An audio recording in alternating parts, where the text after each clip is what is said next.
Choisis la vie. Tu t'appuies sur des faits concrets.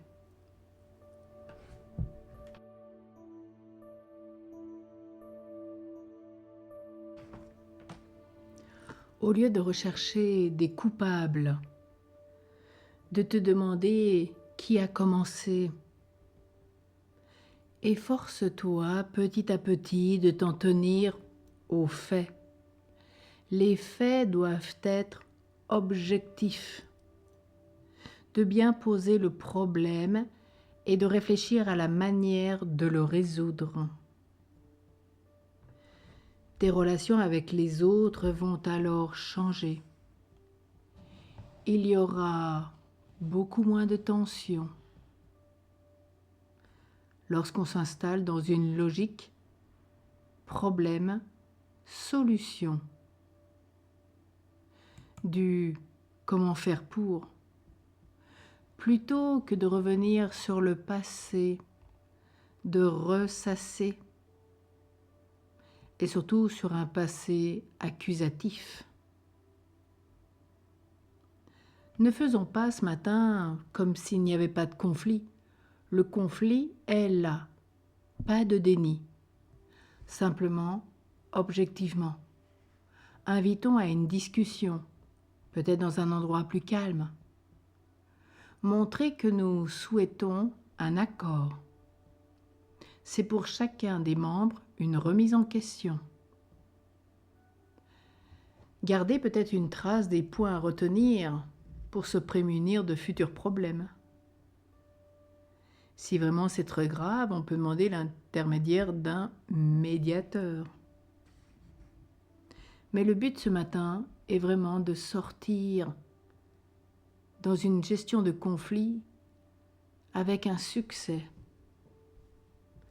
Alors, à chaque fois peut-être que tu critiques quelqu'un dans sa personne, au lieu de parler précisément de la situation qui t'oppose, ou à l'inverse, quand on t'attaque personnellement, prends conscience de ce qui se passe et veille à te recentrer sur les faits.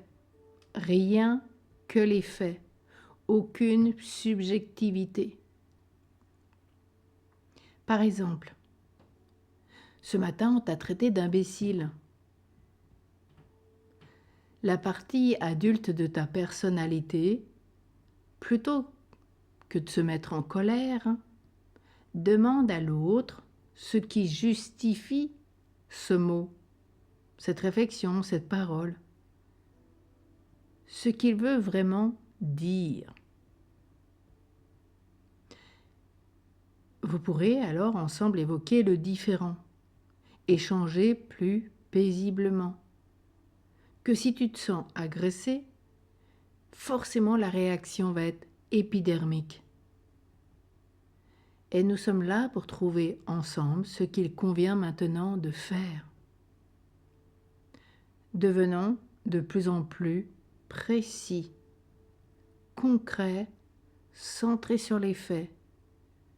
Nous sommes sûrs que c'est le succès assuré et qu'à chaque problème, il y a une solution. Même si on ne la voit pas tout de suite. Peut-être invoquer l'Esprit Saint avant d'échanger. Invoquer l'ange ou les anges gardiens de chacun, afin que, comme eux vont se mettre d'accord, nous puissions être en accord, que ce soit à 2 ou à 10 ou à 100, etc. Priez avant cette rencontre.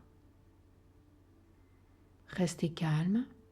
Continuez à invoquer les noms de Jésus et de Marie pendant la rencontre. Répondre sur les faits. Prendre compte de ce que l'on nous dit et pourquoi. Et qu'en fait, à tout problème, on le voit avec Dieu, il y a toujours une solution. À qui, bien sûr, veut l'accueillir, changer